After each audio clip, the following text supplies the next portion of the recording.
भारत के बयान पर चीन फिर से तिलमिला गया है। पहले जमीन हड़पने की कोशिश नाकाम हुई, गलवान में चीनी सैनिकों की कायरता भी सामने आ गई। साथ ही लेह और लद्दाख पर भारतीय सेना ने कई जगहों पर कब्जा भी कर लिया। ऐसे में चीन सरकारी मीडिया के जरिए झूठ फैलाने में जुटा हुआ है।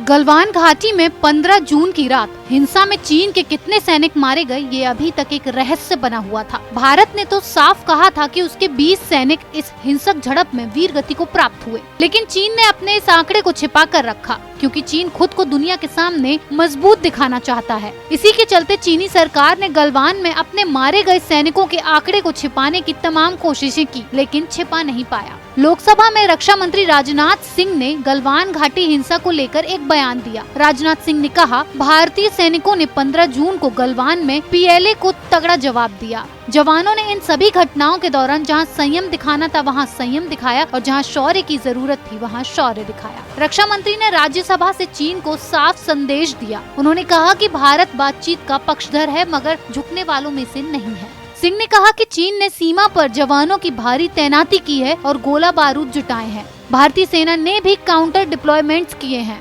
उन्होंने चीन को चेतावनी देते हुए कहा कि भारत की सुरक्षा के लिए चाहे जितना कड़ा कदम उठाना पड़े, हम उठाने को तैयार हैं। अब राजनाथ सिंह ने लोकसभा से चीन को चेतावनी क्या दी, चीन का सरकारी भोंपू ग्लोबल टाइम्स तिलमिला उठा।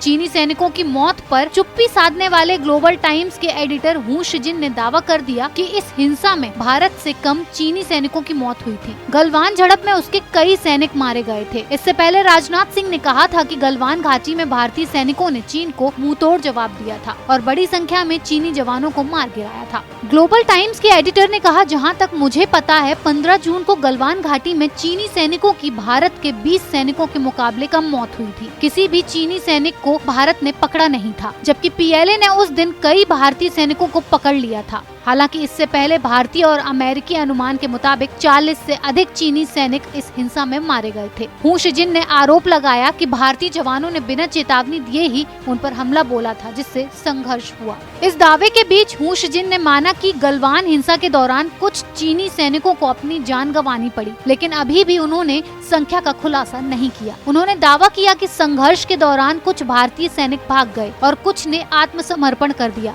ग्लोबल टाइम्स के एडिटर ने यह भी दावा किया कि पेंगोंग झील इलाके में भी चीनी सैनिकों ने भारतीय सैनिकों को ऊंचाई वाले इलाकों से हटा दिया है और उन्होंने गतिरोध वाली कई जगहों पर बढ़त हासिल कर ली है। रक्षा मंत्री के बयानों से बौखलाकर चीन के सरकारी भोंपू ने भारत को युद्ध की धमकी भी दी है। हू शिजिन ने कहा कि भारत चीन के बारे में अपनी समझ की फिर से समीक्षा करे और हम अपनी क्षेत्रीय संप्रभुता की रक्षा के लिए करारा जवाब देंगे।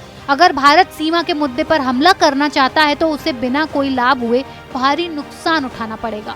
उन्होंने कहा कि चीनी सेना ने भारत से लगती सीमा पर अपनी स्थिति को मजबूत कर लिया है। अगर भारत ने उकसावे की कार्रवाई की तो पीएलए उसे भारी नुकसान पहुंचा सकती है। खिसियानी बिल्ली खंबा नोचे, आजकल चीन की हालत उसी बिल्ली की तरह हो गई है, जो अब तक खुद को शेर समझती थी, लेकिन गलवान और लद्दाख में मिली हार से भीगी बिल्ली बन गई है।